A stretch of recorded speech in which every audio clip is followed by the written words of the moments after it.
Good morning, girls. Let's start with the chapter number 2 of Unit 1, Various Forms of Business Organizations. Various Forms of Business Organization.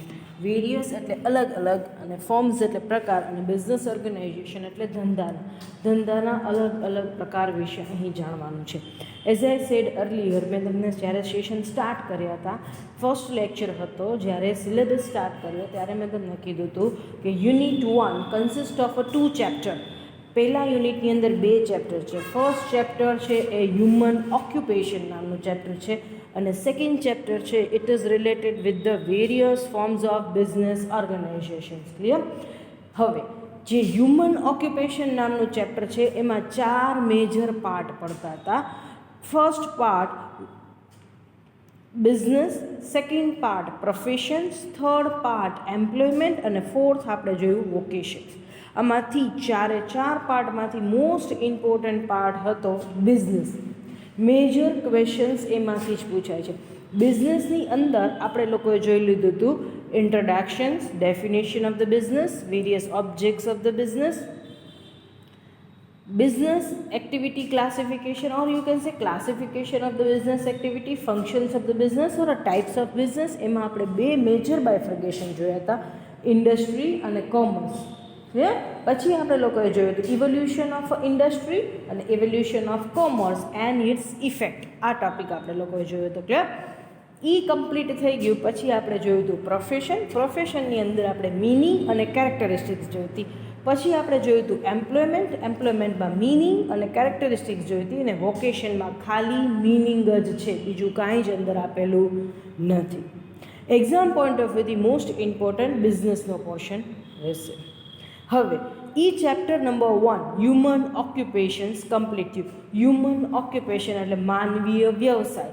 આપણે પહેલાં જ લેક્ચરમાં વાત થઈ હતી, માનવીય વ્યવસાય એનો મતલબ છે કાં તો એ ધંધો કરતા હોય અને પોતાનું અર્નિંગ કરતા હોય, કાં તો એ કોઈ પ્રોફેશનલ સર્વિસીસ પ્રોવાઈડ કરતા હોય, લાઈક ડૉક્ટર છે, ચાર્ટર્ડ એકાઉન્ટન્ટ છે, એડવોકેટ છે, એ કાં તો નોકરિયાત વર્ગ છે, નોકરી કરે છે, ને કાં તો either they are using their talent for earning. Singer છે, પેઇન્ટર છે, ડાન્સર છે, આ બધી વસ્તુઓ આપણે છે. સો હ્યુમન ઓક્યુપેશનમાં 4 વસ્તુઓ આપણે કમ્પ્લીટ કરી. ક્લિયર? હવે એ જ યુનિટ, સેમ યુનિટ 1ની અંદર જ પાછું સેકન્ડ ચેપ્ટર છે, that is the chapter number 2 various forms of business organisation. ધંધાના અલગ અલગ પ્રકાર. તમારો આ સબ્જેક્ટનું જ નામ છે, ફોર્મ્સ ઓફ બિઝનેસ ઓર્ગેનાઇઝેશન. ધંધાના અલગ અલગ પ્રકાર, આ તમારા સબ્જેક્ટનું જ નામ છે. જેમ મેં તમને પહેલાં સિલેબસ ડિસ્ક્લોઝ કર્યો હતો, સિલેબસ તમને ડિસ્કસ કર્યો હતો, ત્યારે જ એટ ધેટ ટાઈમ આપણે લોકોને ડિસ્કશન થયું હતું કે ભાઈ in that particular subject you require to study the various forms of the business organization that are into the existence. અલગ અલગ ધંધાના પ્રકારો જે અસ્તિત્વમાં છે એના વિશે તમારે સ્ટડી કરવાની છે. So starting from the ancient or the oldest and the smallest form of the business organisation, sole proprietorship, and end up with the giant form of the business organization, that is the company form of the organizations. આ સબ્જેક્ટની અંદર તમારે નાનામાં નાના ધંધાનો પ્રકાર અને પહેલા ધંધાનો પ્રકાર that is એકાંકી પેઢી, સોલ પ્રોપ્રાઇટરશિપ, એકાંકી પેઢી, ત્યાંથી શરૂ કરી અને તમારે લોકોને છેલ્લું ચેપ્ટર છે એ joint stock organisation, joint stock company. મોટામાં મોટો ધંધાનો પ્રકાર જે આજની તારીખે અસ્તિત્વમાં છે, એનાથી મોટો કોઈ ધંધાનો પ્રકાર અસ્તિત્વમાં નથી, એ છે જોઈન્ટ સ્ટોક કંપની. એ તમારે ભણવાનું છે. ક્લિયર? તો આની અંદર જો જેટલા પણ ફોર્મ ઓફ ધી ઓર્ગેનાઇઝેશન્સ આપણે ભણશું એમાંથી ઘણા ફોર્મ ઓફ ધી ઓર્ગેનાઇઝેશન એવા હશે જે તમારે ફર્ધર આખા ચેપ્ટરના ફોર્મમાં ભણવાના રહેશે. જો various forms of business organisation, ધંધાના અલગ અલગ પ્રકારો જે અસ્તિત્વમાં છે. Total 8 form of the business organisations are there. 8 પ્રકારના ધંધાઓ અસ્તિત્વમાં છે. સોલ પ્રોપ્રાઇટરશિપ, એકાંકી પેઢી, પાર્ટનરશિપ, ભાગીદારી પેઢી, joint Hindu family business, HUF તરીકે પણ ઓળખાય છે,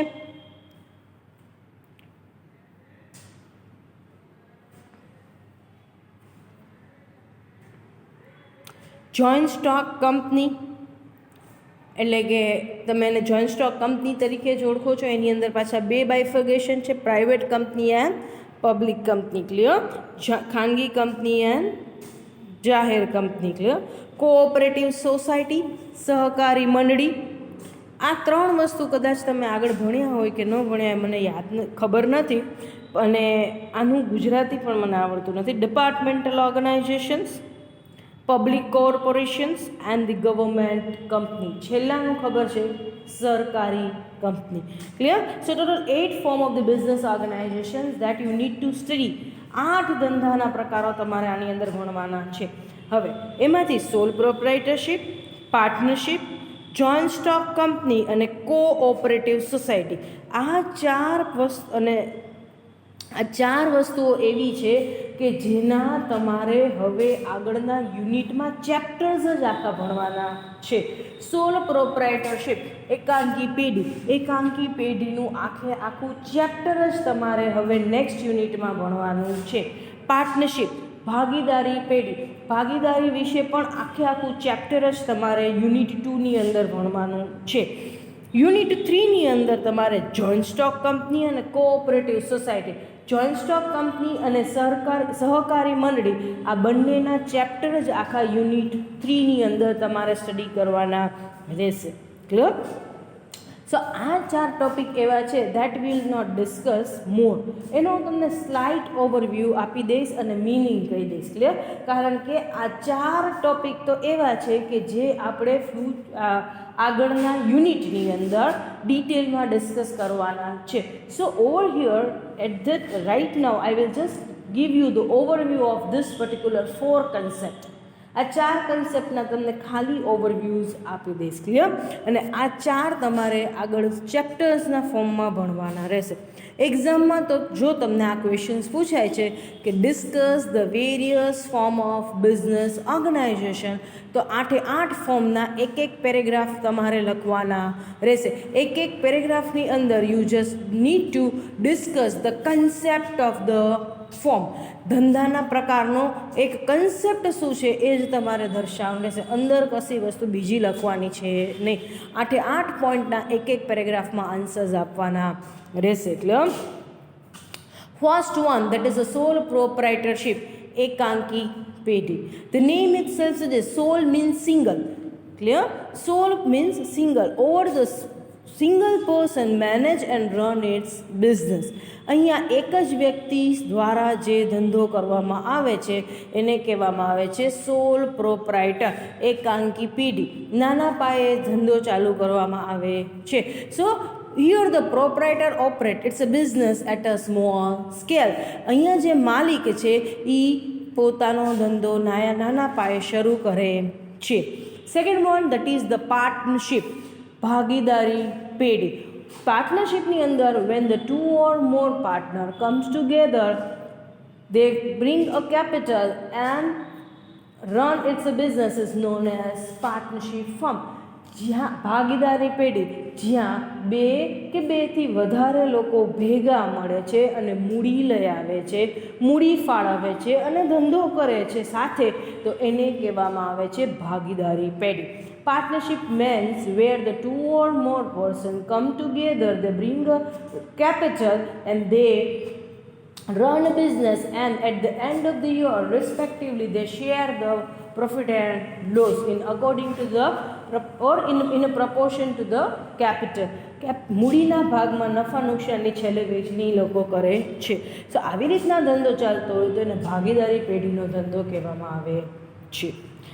નેક્સ્ટ છે joint Hindu family business, HUF, જેને જોઈન્ટ હિન્દુ ફેમિલી બિઝનેસને આપણે HUF તરીકે પણ ઓળખીએ છીએ. તો એની અંદર શું હોય છે તો કે only and only the family members run its business. બહારનું કોઈ હોતું નથી. ખાલી ને ખાલી ધંધો એક ફેમિલીના મેમ્બર્સ દ્વારા જ ચલાવવામાં આવે છે. The senior most member of the family become the કર્તા. જે ફેમિલીના સૌથી મોટા વડીલ હશે એ વડીલ કર્તા તરીકે ઓળખવામાં આવે છે. and the karta basically take all the decisions of the business. Decision power lies with the karta. જે વડીલ છે બરાબર છે, જે કર્તા છે એ જ ધંધાને લગતા તમામ નિર્ણયો લે છે.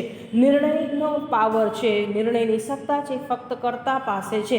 બીજા બધા મેમ્બર્સ તરીકે, સભ્યો તરીકે કામ કરે છે. સો અહીંયા HUFની અંદર કોઈ બહારનો સભ્ય હોતો નથી, ફક્ત family members run its business. Clear? Next, joint stock company. This is the giant form of the business organization where a person who wish to contribute a capital or wish to become a member of the company, they purchase the share and become a member and run its business. So અહીંયા શું છે? giant form of the business organization. ધંધાનો સૌથી મોટો પ્રકાર છે એ છે joint stock company. So joint stock company, it's an association of the people who come together and work together toward the achievement of common objective. So અહીંયા શું કહેવામાં આવે છે કે ભાઈ કંપની શું છે? તો એ કંપની એક લોકોનું જૂથ છે જ્યાં લોકો ભેગા મળી અને ભેગા કામ કરે છે. શું કામ એને ભેગા મળીને કામ કરે છે? કારણ કે તમામ લોકોના મગજમાં એક જ હેતુ છે, નફો કમાવો. ક્લિયર? સો જોઈન્ટ સ્ટોક કંપનીની અંદર જે લોકોને સભ્યો તરીકે જોડાવવું છે, they need to subscribe into the shares and the securities of the company. સો જે લોકોને કંપનીમાં જોડાવવું છે સભ્ય તરીકે, એ લોકો કંપનીમાં મૂડી માટે શેરની ખરીદી કરે છે, શેરમાં ભરણું ભરે છે અને સભ્ય બને છે. અને જે whatever the capital they generate via issue of shares and security is known as share capital, and with this particular capital they run its business.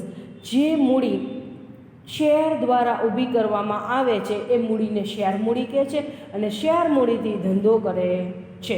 whatever the capital profit they earn, they pass on the profit or distribute the profit among the shareholder in the form of dividend. અને જે કોઈ નફો થાય છે એ બધા જ share હોલ્ડર્સની અંદર વહેંચાય છે, બધા શેર હોલ્ડર્સની વચ્ચે વહેંચાય છે અને એને ડિવિડન્ડ તરીકે ઓળખવામાં આવે છે. Cooperative society. Cooperative society, the name itself suggests cooperate means સહકાર. સહકારની ભાવનાથી આ સોસાયટી ચાલુ કરવામાં આવે છે, મંડળી ચાલુ કરવામાં આવે છે. The person who wish to become a member in a cooperative society, they need to register themselves as an બરાબર છે in with the associations. Clear? જે વ્યક્તિને કોઓપરેટિવ સહકારી મંડળીમાં સભ્ય બનવું છે એને પોતાની નોંધણી કરાવવી પડશે સભ્ય તરીકે. ક્લિયર? નેક્સ્ટ શું કહેવામાં આવે છે? સહકારી મંડળી, the cooperative society basically operate with the motive of providing the social welfare. It works for the upliftment of the poor section of society. Cooperative society basically શેના માટે કામ કરે છે? Toward the upliftment of the weaker section of society. સોસાયટીનો જે નબળો વર્ગ છે એને સહાય કરવાના હેતુથી આવી સોસાયટીઓ ચાલે છે, નહીં કે આવી સોસાયટીઓ નફો કમાવાના હેતુથી ચાલે છે. સો આવી સોસાયટીનો હેતુ શું હોય છે? લોકોને સમાજ સેવા પૂરી પાડવાનો હોય છે. Departmental organization. Department, the name itself suggests departmental એટલે જે તે ડિપાર્ટમેન્ટની વાત આવે છે. So departmental organizations are basically a government kind of a government organization. આ બેઝિકલી કેવા ઓર્ગેનાઇઝેશન હોય છે? ગવર્મેન્ટ ઓર્ગેનાઇઝેશન હોય છે. The minister of the department, respected minister of the department basically exercise the control over the particular department. Say for example, railway is managed by transport minister. Clear? So defense industries or the defense is managed by defense minister. Clear? So જે તે minister in charge છે, departmental minister હશે ગવર્મેન્ટના, એ minister છે એ આ department ચલાવે છે. Next છે પબ્લિક કોર્પોરેશન. પબ્લિક કોર્પોરેશન્સ કેવી વસ્તુ છે? તો કે ભાઈ public corporation are established and registered under the special act passed by parliament.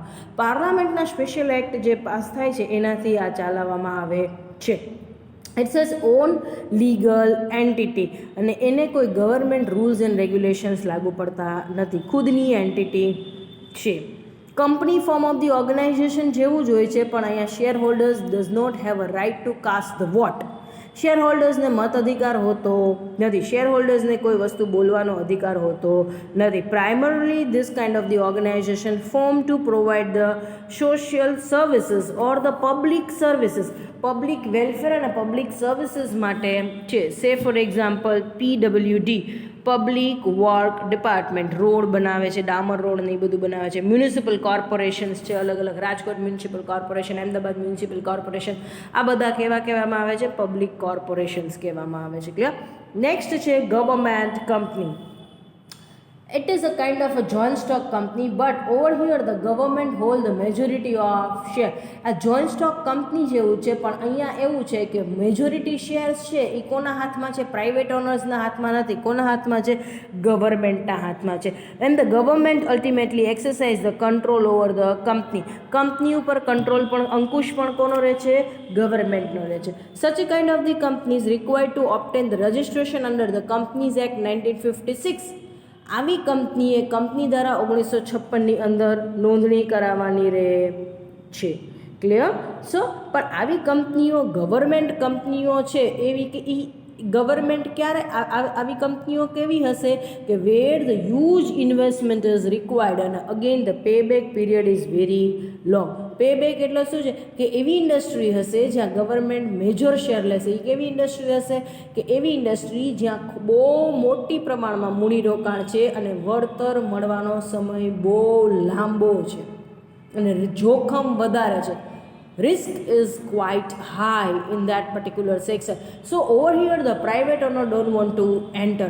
Private owners છે એને આવા સેક્શન્સ બહુ આવી કંપનીઓ સ્થાપવામાં કે આવી કંપનીઓ ચલાવવામાં બહુ રસ નથી, કારણ કે ખૂબ જ મોટું મૂડીરોકાણ છે, મૂડી ઉપર વળતર મળવાનો ખૂબ લાંબો સમય લાગે છે અને જોખમ ખૂબ વધારે છે. So private owners don't want to invest more. Private ઓનરે આમાં રોકાણ કરવું છે, પણ કેવું છે? લિમિટેડ, મર્યાદિત રિસ્ક લઈ અને રોકાણ કરવું છે, વ્યાજબી જોખમથી રોકાણ કરવું છે. એટલે મેજોરિટી આની અંદર કોણ મેજર પાર્ટ ઇન્વેસ્ટમેન્ટનો કોનો હશે? Government. Clear. So hereby we have finished up with the various forms of business organizations. Chapter number 2ની અંદર આ એક જ ક્વેશ્ચન તમને પૂછાય છે, એક જ ક્વેશ્ચન છે, that is discuss the various forms of business organization. એની અંદર total 8 form of the business organizations તમારે ડિસ્કસ કરવાના છે. ફરી એકવાર તમને કહી દઉં છું, સોલ પ્રોપ્રાઇટરશિપ એકાંકી પેઢી, પાર્ટનરશિપ ભાગીદારી પેઢી, joint Hindu family business, joint stock company, cooperative society સહકારી મંડળી, departmental organization, public corporations and government. Departmental ઓર્ગેનાઇઝેશનમાં યાદ રાખવાનું રહેશે કે જે તે મિનિસ્ટર, ડિપાર્ટમેન્ટલ મિનિસ્ટર છે, that minister run its corporations. મેં કીધું કે રેલવે છે તો ટ્રાન્સપોર્ટ મિનિસ્ટર છે, ડિફેન્સ છે તો ડિફેન્સ મિનિસ્ટર છે. ક્લિયર. નેક્સ્ટ શું કહેવામાં આવે છે તે કે ભાઈ પબ્લિક કોર્પોરેશન્સ, તો એની અંદર મેં તમને વાત કરી એવી રીતના કે જોઈન્ટ સ્ટોક કંપની જેવું જ હોય છે, પણ શેર હોલ્ડર્સને અહીંયા કાંઈ વોઇસનો કે વોટનો કોઈ અધિકાર હોતો નથી. પબ્લિક વેલફેર અને પબ્લિક વર્ક માટે જ આ ચાલતું હોય છે. PWD કીધું મેં તમને, RMC છે, રાજકોટ મ્યુનિસિપલ કોર્પોરેશન, એ બધી વસ્તુ આવી ગઈ. ક્લિયર. અને government company joint stock company જેવી જ હોય છે. કંપનીઝ એક્ટ 1956માં જેની નોંધણી થઈ છે, પણ અહીંયા ગવર્મેન્ટનો અંકુશ વધારે હોય છે, કારણ કે ગવર્મેન્ટનો શેર આમાં વધારે છે. શું કામ એને? કારણ કે હેવી ઇન્વેસ્ટમેન્ટ છે, હાઈ રિસ્ક છે અને પેબેક પીરિયડ લોંગ છે, એટલા માટે private owners don't want to enter into. Clear. આ 8 form of the business organizations આપણે કમ્પ્લીટ કરી છે. So hereby we are completing our unit 1. Next જે સેશન આવશે ત્યારથી આપણે સ્ટાર્ટ કરશું unit 2. Unit 2 consist of 2 chapter, sole proprietorship and the partnership. Unit 2ની અંદર 2 ચેપ્ટરનો સમાવેશ થાય છે. ચેપ્ટર નંબર 1 છે સોલ પ્રોપ્રાઇટરશિપ એકાંકી પેઢી અને ચેપ્ટર નંબર 2 છે પાર્ટનરશિપ ફર્મ ભાગીદારી પેઢી. Thank you so